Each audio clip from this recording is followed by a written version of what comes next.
বর্তমান সময়ে শিশুরা আগের চেয়ে অনেক বেশি ব্যস্ত ভার্চুয়াল জগতে। সারাদিন মোবাইল গেমস, রিলস বা ভিডিওতে ডুবে থেকে তারা ধীরে ধীরে পড়াশোনায় অমনোযোগী হয়ে পড়েছে। বারবার পড়লেও মুখস্থ রাখতে পারছেন না অনেকেই। বিশেষজ্ঞরা বলছেন, এই অবস্থায় শিশুদের বকাঝকা না করে ধৈর্য ও কৌশল অবলম্বন করলে মনোযোগ বাড়ানো সম্ভব। প্রথমেই নজর দিতে হবে পর্যাপ্ত ঘুমের দিকে। মস্তিষ্ক সক্রিয় ও সতেজ রাখতে ভালো ঘুমের বিকল্প নেই। শিশুরা পর্যাপ্ত বিশ্রাম না পেলে কোনো কিছুতেই মনোযোগ ধরে রাখতে পারে না। তাই ছোটদের ক্ষেত্রে প্রতিদিন অন্তত 9 থেকে 11 ঘন্টা নিরবিচ্ছিন্ন ঘুম নিশ্চিত করা জরুরি। মনোযোগ ধরে রাখতে সাহায্য করে শ্বাস প্রশ্বাস নিয়ন্ত্রণ বা মাইন্ডফুল ব্রিদিং।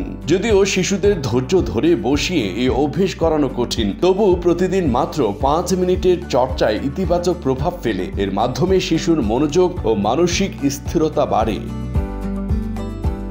আরো একটি গুরুত্বপূর্ণ বিষয়, একসঙ্গে অনেক কাজ না করানো। শিশুদের মস্তিষ্ক একই সময় একাধিক কাজের চাপ নিতে পারে না। তাই অভিভাবকদের উচিত নির্দিষ্ট সময় নির্দিষ্ট কাজ ঠিক করে দেওয়া। এতে করে মনোযোগ বিভক্ত না হয়ে একটি কাজের দিকেই থাকবে তাদের মনোযোগ। বিশেষজ্ঞরা বলছেন, অতিরিক্ত পড়াশোনার চাপ শিশুদের মধ্যে অনাগ্রহ তৈরি করে। তাই কেবল পড়াশোনা নয়, খেলাধুলা ও আনন্দের জন্য সময় দিতে হবে। এতে তাদের মানসিক বিকাশ ঘটবে এবং শেখার আগ্রহ বাড়বে। সবশেষ, শিশুদের প্রশংসা করা অত্যন্ত জরুরি। ছোট ছোট সাফল্যকে গুরুত্ব দিন, সময় দিন, কথা বলুন, পাশে থাকুন। এতে তাদের আত্মবিশ্বাস বাড়বে এবং তারা ধীরে ধীরে পড়াশোনা বা অন্য কাজে মনোযোগী হয়ে উঠবে। শিশুদের মনোযোগ ধরে রাখা শুধু তাদের দায়িত্ব নয়, এতে অভিভাবকের সচেতন ভূমিকা সবচেয়ে গুরুত্বপূর্ণ।